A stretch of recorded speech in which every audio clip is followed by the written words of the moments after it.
France Télécom condamné donc Pierre à la peine maximale dans l'affaire des suicides, la peine maximale aussi pour les ex-dirigeants. Oui, cette tragédie en série qui s'est déroulée à la fin des années 2000, l'opérateur qui s'est retrouvé face à des accusations d'harcèlement moral, climat professionnel anxiogène, une méthode de management de l'ancien PDG Didier Lombard, toute une série de faits qui ont pu en effet conduire au suicide de plusieurs salariés. Chloé Triomphe, vous êtes en direct du tribunal de Paris, l'entreprise Télécom condamnée à la peine maximale, idem pour les ex-dirigeants, dont Didier Lombard, 1 an de prison, 4 mois ferme. La présidente a voulu en tout point que ce jugement soit exemplaire.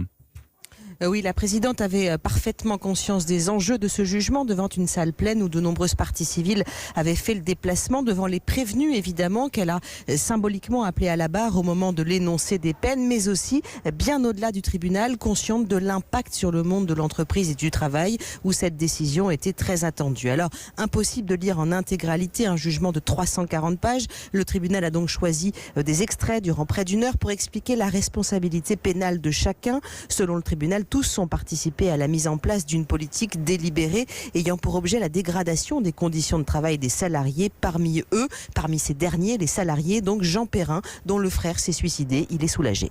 Je suis ému évidemment parce que je ne m'attendais pas à un tel dénouement, pas autant. C'était très important pour nous qu'on puisse, le dire devant la cour et devant les prévenus. Et leur culpabilité, elle est vérifiée et elle est traduite dans les faits. Quant aux prévenus, désormais tous condamnés, les 3 principaux dirigeants ont écopé presque de la peine maximale. 1 an de prison, dont 8 mois avec sursis pour Didier Lombard. Eh bien, tous les prévenus veulent faire appel. L'avocat de Didier Lombard, Maître Veil, dénonce un jugement politique. Seule l'entreprise France Télécom, devenue Orange, renonce à faire appel pour enfin, dit-elle, tourner cette page douloureuse. Merci Chloé Triomphe, en direct du tribunal de Paris pour Europe 1.